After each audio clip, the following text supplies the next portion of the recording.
Welcome everybody to the Canadian Arabic Network. We have been having the honor to cover this important meeting that happened at Queen's Park, where the building of the Parliament of Ontario, and we have the honor to meet with Mr. Patrick Brown, the PC party leader. Well, thank you so much for having me on your show, and it was a special night here at Queen's Park, celebrating the Middle Eastern community, and this is your house. This is Queen's Park, our provincial legislature. I wanted Ontarians of Middle Eastern ancestry to know that they can be here and celebrate and engage in their democracy. That's great. Mr. Patrick Brown, we have been noticing in the last two elections that there is some focus in the ethnic groups and the different community and different ethnic culture things. So do you think the ethnic culture votes is an important element in the next election? Well, absolutely, because everyone's vote counts. You know, I spend a lot of time going to cultural functions because I really believe what makes Canada great, what makes Ontario great, is our diversity. We're a beautiful mosaic of different cultures, and in that we find a greater strength and unity. And so I do think it's important that we engage our cultural communities, create platforms for involvement. And I like to say, it doesn't matter who you love, where you're born, what the color of your skin is, what God you worship. You have a home in our beautiful province, and we're going to build a more prosperous Ontario together. Yeah, and obviously we have seen a lot of action going on in the last few days and last few weeks, and probably since a long time. However, that action is not really 100% represented in the ethnic media. Do you think that the ethnic media should play a stronger role in the future? Well, it's a concern I have. You know, frankly, when I go to cultural functions, if I'm at a cultural function in Scarborough, Brampton, or Markham, and people read their ethnic newspapers, they watch their ethnic television, and one of my frustrations here at Queen's Park is here you have Premier Kathleen Wynne raising advertising to a record number, $57 million, $32 million more than before. But I don't see her investing in advertising when it comes to cultural media.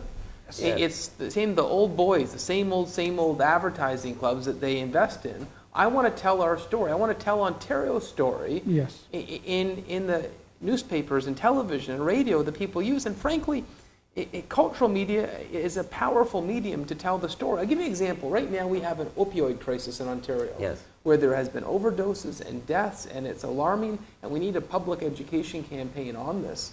And yet the government's not spending a nickel. They spend their money on partisan ads in old school newspapers and radio and TV, and they're not using the partnership, the powerful partnership in cultural media. So if I do have the honor to be our next premier, this would be a partnership I would embrace and value. Yeah, especially the cultural media, they are under-resourced, so they cannot cover the current issue of Canadian issues. And also some of the old age, new immigrants, they don't speak English very well, so they get their old information from their cultural... I couldn't agree with you more. Yeah, so we're so happy here because I can see lots of cultural media covering this event. And it was a really inspiring speech about the freedom of religion and freedom of practice. And so we're looking for a change in this province for better. So what's the big thing that you're going to bring when you get into Well, tonight was about my fundamental commitment to religious freedom. No matter where you live, you should be able to worship free of reprisal from violence. And you know, sometimes we take it for granted here in Ontario that we have religious freedom, but there's parts of the world where they don't, and there's religious persecution of minorities. In my opinion, hate is hate. Evil is evil, and that it's a Canadian value to always say that religious freedom is a value we must stand for, and I want our legislature to make that resolute. Yeah. In terms of the upcoming election, it's really about turning Ontario around. Right now, our province is hurting. We owe more than every province and state per capita in the world. Our credit has been downgraded worse than Quebec for the first time in my lifetime. We spend more on interest payments than we do on hospitals. We're a have-not province. Yeah. And we're losing jobs and investment. I want to turn that around. I want to get our hydro rates under control. I want to cut red tape. I want to make sure that that taxes get under control, because under Kathleen Wynne, the only way they've gone up is up.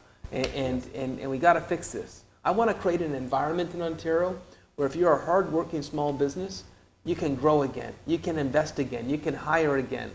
You know, we need to stop looking at small businesses as the enemy. We've got a government right now with Kathleen Wynne where it's new cost and new taxes and new burdens and new pressures on businesses of all sizes. No wonder they're leaving. No wonder we're losing jobs. I want to turn that all around, because if we grow our economy, if we hire again, if we invest again, if we grow again, then government will have the resources to invest in good schools, good hospitals, build the social infrastructure of the province. But because Kathleen Wynne has bankrupted Ontario, we're seeing that she has to cut nurses, cut funding for autism. And I'm not going to stand for that. I'm going to get our province back on track.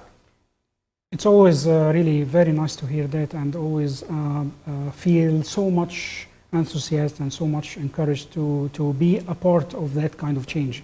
And to the lots of other original or lots of other cultures that is forming Ontario, what's your plan in order to get these different cultures into the government or into the action together with yourself and the government? Well, there's a number of parts of that. One, the appointments to government boards, those boards should reflect the mosaic of the province. And frankly, it's when it comes to boards, we're falling short. It's the same old, same old. And we need to make sure that those appointments are reflective of the beautiful mosaic of the province. Everything from positions on government boards, whether it's the police boards, the OLG, the liquor board, if you look at all the different boards, but even the judiciary. You know, I spoke last night at the South Asian Bar Association Gala, and one of the complaints there is that you don't see it in the judiciary. Yes. Frankly, we don't see it in the legislature still. You know, tonight at our gala we had an Armenian candidate speak, a fellow by the name Aris Babakian, who's running for us in Scarborough Agincourt. We don't have an Armenian. It's the first one. First one. And I think that would be a wonderful role model for the community to say, it doesn't matter if your background, your ancestry is Armenian, you can be elected in the province of Ontario. You know, we have two candidates who are Coptic, who have Coptic origins and ancestries. Mary Hennanen in Kitchener, and you have Sharif Sababwe in Mississauga.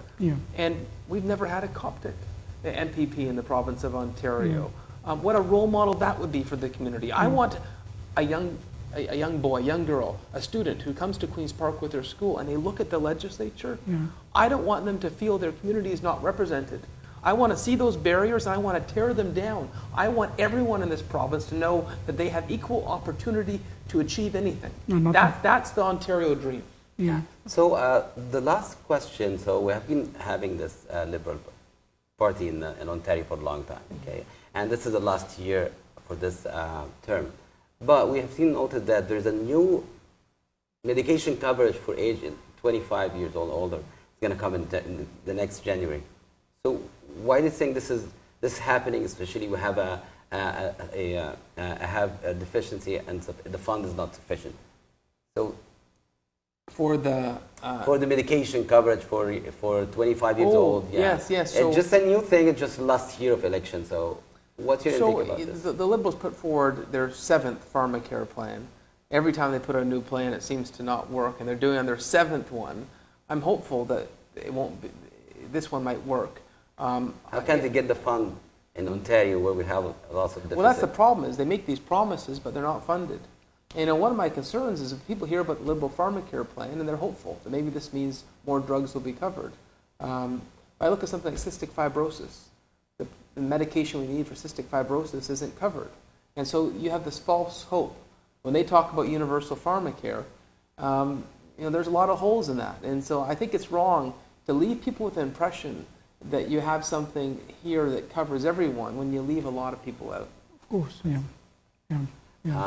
We're so honored to have you in this interview. I know that your schedule is very tight. And thank you for accepting this invitation to have an interview with us. No problem. Thank you so much. Looking forward for your best and for the rest of Ontario as well. Shukran. Thank you so much. Thank you. Shukran.